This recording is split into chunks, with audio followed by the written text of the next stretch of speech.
Bom, pessoal, dando continuidade, então, vamos analisar agora as condições de admissibilidade das preventivas. Então, nós vimos no artigo 512 os fundamentos da preventiva, vimos lá no caput 312, nós temos 4 fundamentos: garantia da ordem pública, garantia da ordem econômica, conveniência da instituição criminal e garantia de aplicação da lei penal. E no parágrafo 1º nós temos que a prisão preventiva também pode ser decretada quando houver o descumprimento de medidas cautelares anteriormente decretadas pelo juiz. Perfeito? Então finalizamos ali os comentários do artigo 212, parágrafo 1º, e ali no parágrafo 2º nós vimos que a prisão preventiva deve estar fundamentada em elementos concretos, ou seja, elementos concretos não que deem então certeza, né, que deem então ali segurança para que o juiz possa decidir. Além disso, a prisão preventiva, para que seja decretada, deve estar sustentada em elementos contemporâneos, atuais. A prisão preventiva não pode se dar sobre fatos que ocorreram 2, 3 anos atrás, perfeito? Deve então estar sustentada em elementos concretos, é o que diz o parágrafo 2º do artigo 312. Agora nós vamos analisar as condições de admissibilidade ou os casos em que a lei, o Código de Processo Penal expressamente prevê a prisão preventiva. Então, condições de admissibilidade das prisões preventivas. Então, vimos lá anteriormente os fundamentos da prisão preventiva, vimos então requisitos, que são 2, indício de autoria e prova de materialidade, e vimos os fundamentos, que estão previstos no artigo 312. E agora vamos analisar as condições de admissibilidade da prisão preventiva que estão previstas no artigo 313. Então, pessoal, não basta a presença dos requisitos e fundamentos da preventiva. Então, tem que ter requisitos, fundamentos e também tem que ter as condições de admissibilidade. Eu tenho que ter a conjugação dos requisitos, dos fundamentos e das condições de admissibilidade das preventivas que estão previstas no artigo 313 do Código de Processo Penal. Então, atenção, não basta para decretar a prisão preventiva que exista um dos fundamentos, ok? Ou que exista um dos requisitos ou os 2 requisitos. Eu preciso ter os 2 requisitos, pelo menos um dos fundamentos e pelo menos uma das condições de admissibilidade. Logo, para que seja decretado a prisão preventiva, o juiz tem que analisar no caso concreto se existe os 2 requisitos, indício de autoria e prova de materialidade, pelo menos um dos fundamentos do artigo 312 e pelo menos uma das condições de admissibilidade das prisões preventivas que estão previstas no artigo 313 do Código de Processo Penal. Perfeito? Vamos então ao artigo 313 do Código de Processo Penal, para que a gente possa então ler e comentá-lo. Artigo 313. Então, nos termos do artigo 312 desse Código, será admitida a decretação da prisão preventiva, então, ou seja, de acordo com o artigo 312, ou seja, com fundamento em um daquelas causas justificadoras do 312, o juiz pode decretar a prisão preventiva nos crimes dolosos punidos com pena privativa de liberdade máxima superior a 4 anos. Então, atenção, o artigo 313 diz para nós que somente será cabível prisão preventiva nos crimes dolosos com pena máxima superior a 4 anos, ok?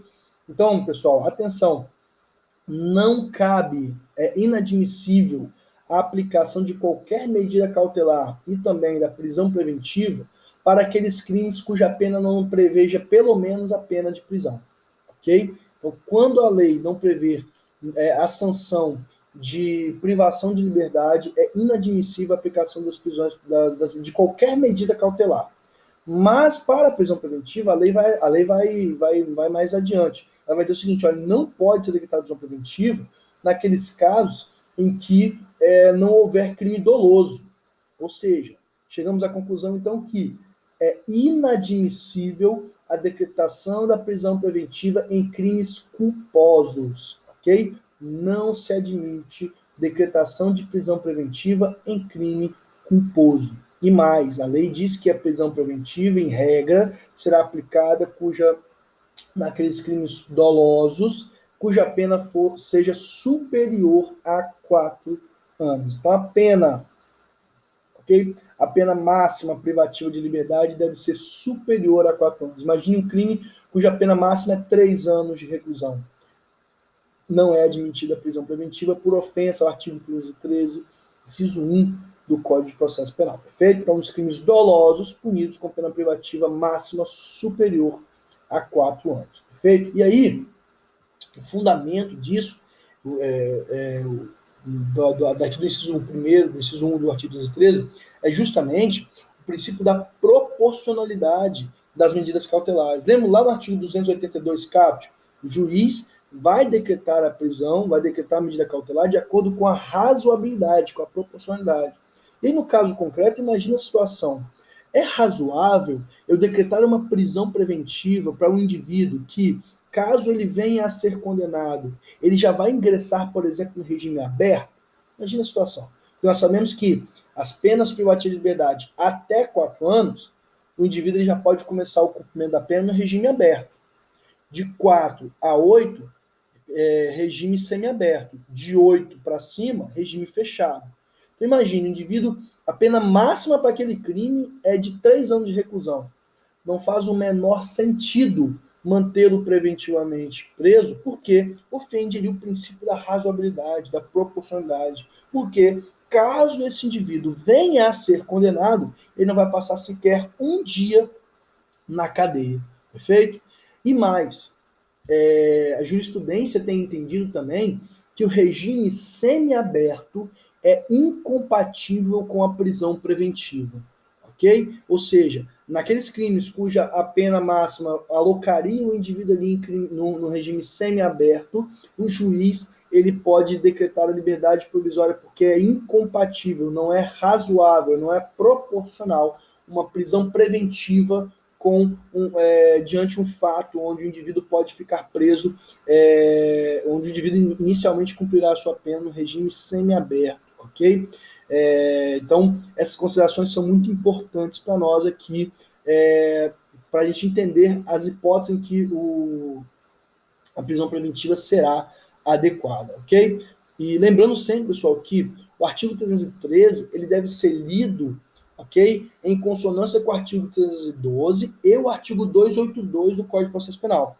Quando a gente olha as condições de admissibilidade do 313, nós devemos analisar os princípios das prisões cautelares que nós vimos no início, ou seja, a proporcionalidade, ok? A provisionalidade, a provisoriedade, a juridicidade. Então, todos esses elementos, os princípios das prisões cautelares, devem ser levados em consideração aqui no momento de analisar a admissibilidade de uma prisão preventiva.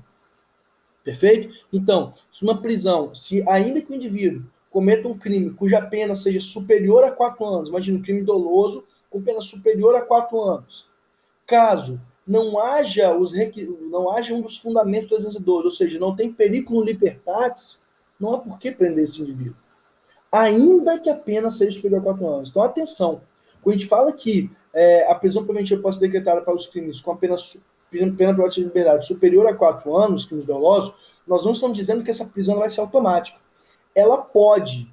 Ela pode por quê? Porque, mais uma vez, não importa a gravidade do crime, a pena em abstrato aplicada ao crime, se não estiver presente o fumus comis delicti e o periculum libertatis, ou seja, se a liberdade do indivíduo não for um empecilho ao processo, o juiz não pode decretar prisão preventiva. Então, atenção, deve ser analisado sempre os princípios das prisões cautelares, os fundamentos da preventiva em conjugação com o 313. Então, artigo 282, artigo 312 e artigo 313, todos do Código de Processo Penal. Então, o juiz ele deve analisar se está em risco a liberdade do indivíduo, se a liberdade dele coloca em risco o processo, ou seja, o periculum libertatis, e mais, se não estiver, não importa o crime praticado, a liberdade deve ser invocada no caso concreto, perfeito? Seguindo aí, inciso 2 do artigo 313.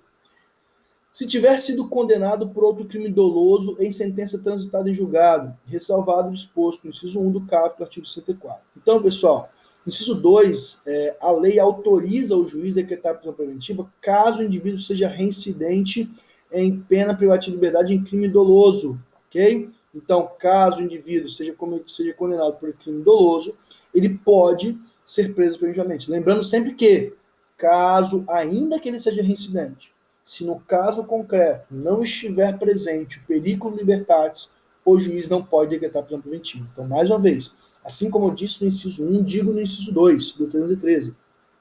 Estamos falando aqui de condições de admissibilidade, ou seja, é admissível desde que esteja presente os fundamentos do artigo 312, ok?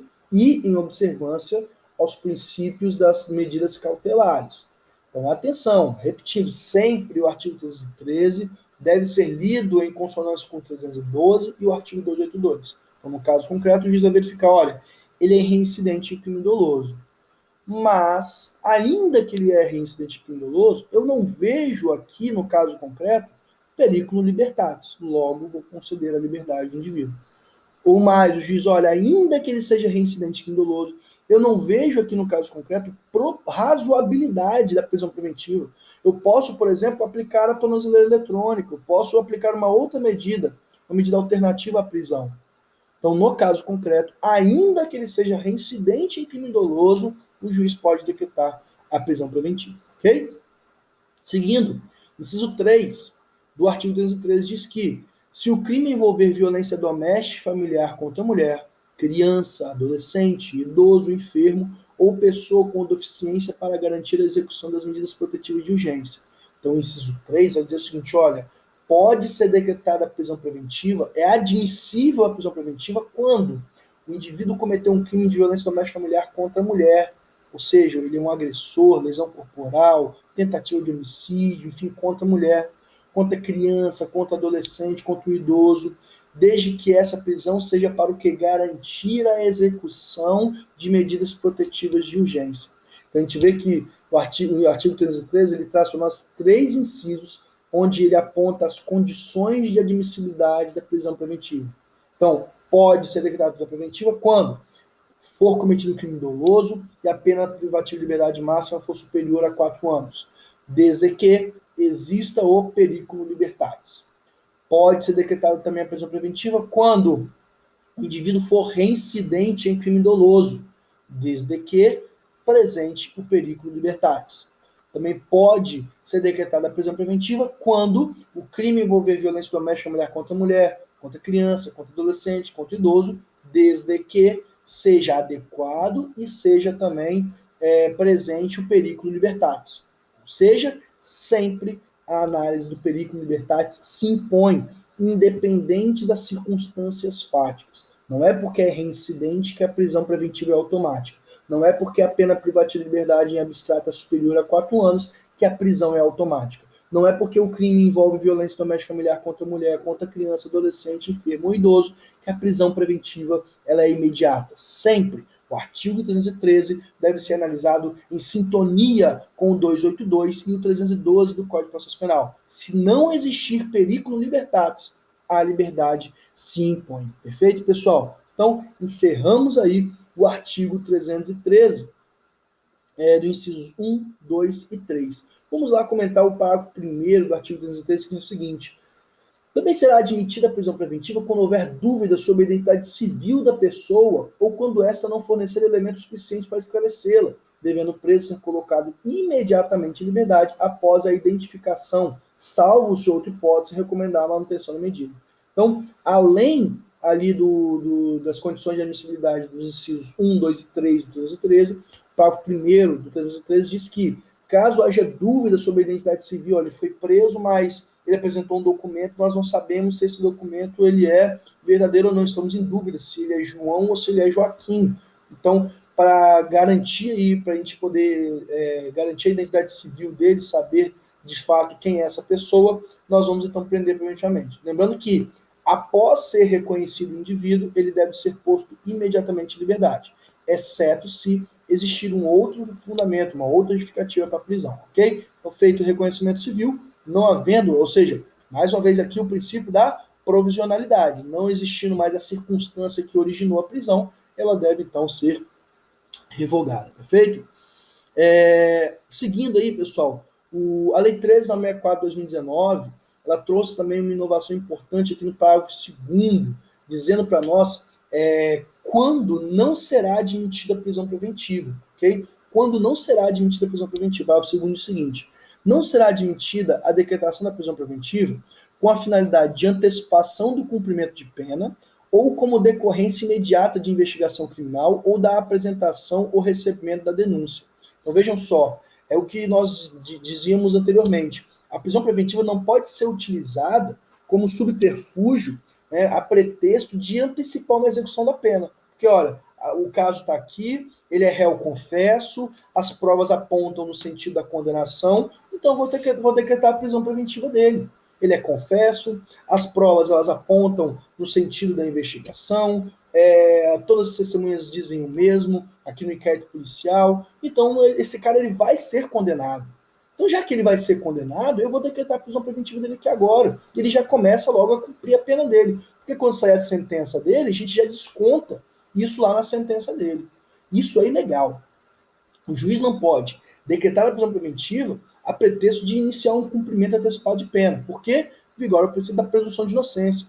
A prisão pena ela só vai ocorrer após o que? O trânsito em julgado da sentença penal condenatória. Então é inadmissível qualquer prisão que seja aplicada a pretexto de antecipar uma pena a alguém. Ok? Ainda o parágrafo 2º diz o seguinte, que também não será admitida a decretação da prisão preventiva em decorrência da imediata investigação criminal. Ou seja, há uma investigação criminal, e aí, porque há uma investigação, há um requerimento de preventivo, sem a demonstração em concreto do perigo no libertatis. Ora, eu não posso prender preventivamente só porque o cara está sendo investigado, só porque a mulher está sendo investigada. Eu tenho que ter elementos concretos. Preciso ter periculum libertatis em concreto. Se eu não tiver, eu tenho então que conceder liberdade. Perfeito? Então é inadmissível a prisão preventiva em decorrência direta da investigação. Por fim, também é inadmissível e ilegal a prisão preventiva do juiz em decorrência do simples recebimento da denúncia. Imagine, o Ministério Público oferece denúncia e, ao oferecer a denúncia, ele faz o requerimento lá expresso, olha, da prisão preventiva. E diz, olha, a prisão preventiva é necessária para garantia da ordem pública, porque ele é reincidente, porque né, ele não é o primeiro processo que ele responde e tudo mais. Se ele estiver solto, ele pode voltar a delinquir. O juiz não pode simplesmente dizer, olha, recebo a denúncia e decreta a prisão preventiva. O juiz ele deve dizer o seguinte, olha, recebo a denúncia e quanto à decisão da prisão preventiva, eu vou verificar se existe o perigo libertatis, se existe provisionalidade, provisoriedade, proporcionalidade à medida, ok? Eu vou analisar se outras medidas diversas da prisão são adequadas ao caso concreto, ou seja, será que eu preciso aplicar a prisão preventiva? Será que se eu aplicar uma outra medida cautelar, como por exemplo o recolhimento noturno, a proibição de frequentar determinados lugares, o monitoramento eletrônico, será que se eu utilizar esses outros aparatos que eu tenho disponíveis, eles serão necessários para resguardar o processo? Se a resposta for sim, o juiz não vai decretar a prisão preventiva. Ou seja, não pode ser aplicada em decorrência do recebimento da denúncia. Recebo da denúncia, decreta preventiva. Isso é ilegal. Perfeito, pessoal? Também, a respeito da inadmissibilidade da prisão preventiva, o artigo 214 diz o seguinte, olha, a prisão preventiva, em nenhum caso, será decretada se o juiz verificar pelas provas constantes dos autos ter o agente cometido o fato nas condições previstas no inciso 1, 2 e 3, caput do artigo 23 do Código Penal. Ou seja, naquelas hipóteses de excludente de ilicitude, que vocês citaram lá no Código Penal, estado de necessidade, legítima defesa, perfeito? Então, naquelas hipóteses ali de excludente de ilicitude, o juiz não pode decretar prisão preventiva. Então, imagine uma situação onde um indivíduo efetua alguns disparos contra um outro camarada que estava armado. E aí, então, há indícios ali de que o indivíduo que foi baleado foi assaltar o rapaz que efetuou os disparos. Imagine, uma pessoa vem numa moto e tenta me roubar e eu saco da minha arma e efetuo 2 disparos, o indivíduo vem a óbito. Pergunto a vocês, nesse caso, pelo menos há indícios ali de que houve uma legítima defesa.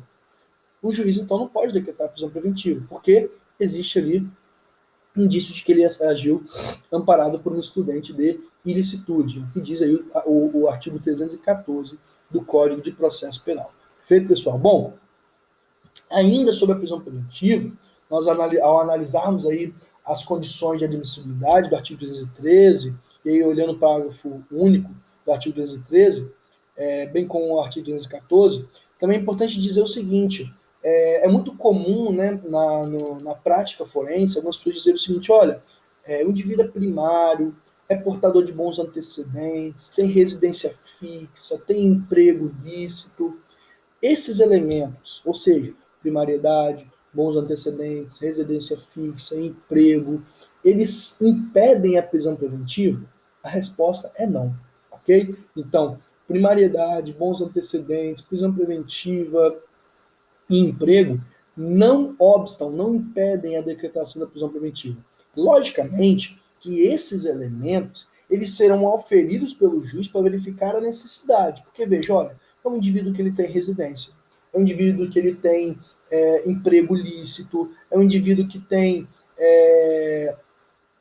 ele é primário, tem bons antecedentes. Então, esses elementos certamente são levados em consideração, mas eles não impedem, eles não são um fundamento impeditivo para o juiz. Ou seja, o juiz não pode dizer, eu não posso mandar prender porque ele é primário. Não, não tem nada a ver. Se o caso concreto, ainda que o indivíduo seja primário, portador de bons antecedentes, indicar que é razoável a prisão dele e ela é necessária para o processo, o juiz vai decretar sim essa prisão preventiva. Perfeito? Desde que sempre, como dito anteriormente, seja provocado, haja um pedido. O juiz nunca vai decretar essa prisão de ofício. Perfeito, pessoal? Bom, seguindo aí, vamos agora para o artigo 315 do Código de Processo Penal, que é uma inovação assim, espetacular, uma inovação trazida pela Lei 13.964 de 2019, onde o legislador buscou estabelecer a qualidade nas decisões judiciais. Por quê? Há muito tempo, né, principalmente nós que militamos na advocacia criminal, se surpreende muitas vezes com decisões judiciais de péssima qualidade. Decisões judiciais de péssima qualidade. Juiz decretando prisão preventiva com garantia da ordem pública, de forma abstrata, de forma genérica, copiou e colou uma decisão que serve para qualquer coisa. E por muito tempo a gente tem enfrentado nos tribunais, né, uma jurisprudência, de certo modo, defensiva nesse sentido. Certo? Então, a Constituição Federal, no artigo 93, lá no inciso 9, ela diz que todas as decisões judiciais devem ser devidamente fundamentadas sob pena de nulidade. Então, é algo que há muito tempo a doutrina e a advocacia vem falando, né? A gente, olha, as decisões judiciais precisam ter mais qualidade. Bom, o pacote de crime trouxe, né, balizas importantíssimas, né? Na verdade, o 315 é um manual de fundamentação jurídica do juiz. O artigo 315 diz o que a decisão, a fundamentação judicial não pode ter, ok? Então vamos lá ao artigo 315. Ele diz o seguinte: a decisão que decretar, substituir ou denegar a prisão preventiva será sempre motivada e fundamentada. Ok? Então, o artigo 315 que está em sintonia com aquilo que a Constituição Federal determina. Olha, a decisão judicial deve ser fundamentada, deve ser devidamente motivada. Então, para que eu possa decretar a prisão preventiva de alguém, para que eu possa aplicar uma medida cautelar a alguém, essa decisão deve estar fundamentada. Ok? E o parágrafo 1º diz o seguinte: na motivação da decretação da prisão preventiva ou de qualquer outra medida cautelar, o juiz deverá indicar concretamente a existência de fatos novos ou contemporâneos que justifiquem a aplicação da medida adotada. Então veja que o 315 do parágrafo 1º, ele praticamente repete o parágrafo 2º do artigo 212. Porque o parágrafo 2º do artigo 212 diz que a decisão judicial deve ser fundamentada em receio de perigo e existência de fatos novos e concretos, contemporâneos. Então veja que o 315, parágrafo 1º, ele está na linha do 312, parágrafo 2º. Ou seja, na motivação da decretação da prisão preventiva ou de qualquer outra medida, o juiz deve indicar, ele vai apontar no caso concreto, qual a existência de fatos novos, ou seja, esse é o elemento justificador, ou fatos contemporâneos, que justifique a aplicação da medida. Ou seja, ele tem que justificar no fato concreto a necessidade da prisão preventiva. E o parágrafo 2º, que é importantíssimo para nós, o parágrafo 2º vai dizer o seguinte: não se considera fundamentada qualquer decisão judicial, seja ela interlocutória, sentença ou acórdão, que limitar-se à indicação, à reprodução ou à paráfrase de ato normativo, sem explicar sua relação com a causa ou questão decidida. Ou seja, o juiz, ao fundamentar, ele não pode indicar ou reproduzir um ato normativo, né, uma lei, citar um dispositivo legal, sem explicar a relação com a causa que está sendo analisada. Ele não pode, então, simplesmente reproduzir indiscriminadamente para a paráfrase ou texto normativo sem demonstrar como há a relação, qual é a relação entre o fato em concreto e aquele texto que está sendo invocado. Inciso 2. Também não pode o juiz, não se considera fundamentada a decisão do juiz que empregar conceitos jurídicos indeterminados sem explicar o motivo concreto de sua incidência no caso. Ou seja, o juiz não pode invocar, por exemplo, a garantia da ordem pública. Por quê? A garantia da ordem pública é um conceito jurídico indeterminado. Ele não pode invocar a garantia da ordem pública sem explicar o motivo da ordem pública naquele caso concreto, sem dizer o que é a ordem pública naquele caso concreto. Perfeito? Então ele não pode dizer o seguinte, olha, a periculosidade do agente, ele precisa demonstrar, ele não pode então empregar o conceito jurídico indeterminado periculosidade, sem indicar elementos que demonstram a periculosidade do agente. É o que diz o inciso 2 do artigo 315. Seguindo, inciso 3 do parágrafo 2º do artigo 315. Também não se considera fundamentada a decisão judicial que invocar motivos que se prestariam a justificar qualquer outra decisão. Então, o juiz ele não pode utilizar decisão Ctrl+C, Ctrl+V, aquela decisão que cabe para qualquer coisa. A famosa decisão formulária, né? O juiz ele simplesmente muda o nome, muda os fatos e aplica a mesma decisão para todo mundo. Decisão formulária é ilegal, o juiz não pode, ele não pode, então, invocar motivos, fundamentação jurídica que servem para decidir qualquer coisa. Inciso 4.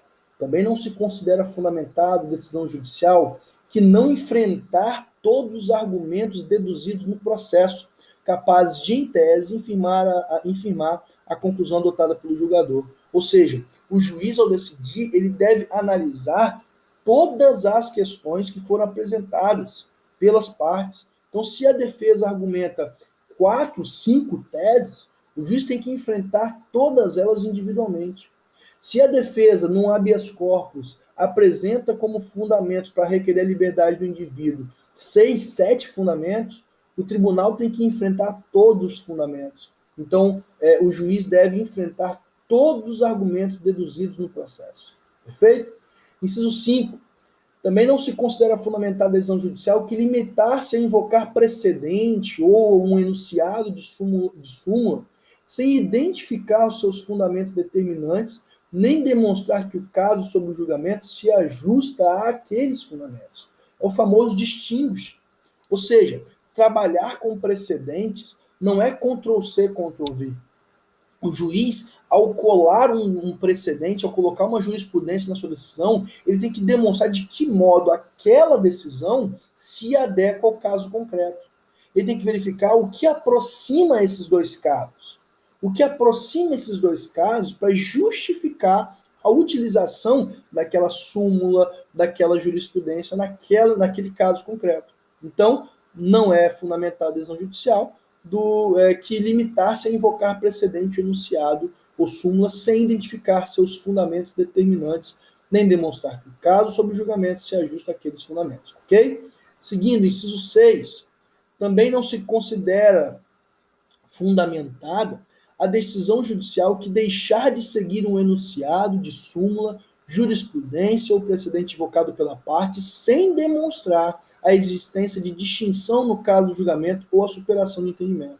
Então, se a defesa ou o Ministério Público invocar um precedente, invocar uma súmula, questionar a incidência de uma jurisprudência num caso concreto, o juiz tem que enfrentar aquela jurisprudência e dizer por que ela não se aplica no caso concreto. Ou, se não disser o porquê não se aplica, dizer se ela, por exemplo, foi superada. Isso é fundamentar uma decisão judicial. Então veja que o parágrafo 2º, ele traz ali 6 hipóteses em que nós podemos invocar a nulidade da decisão, a nulidade por ausência de fundamentação.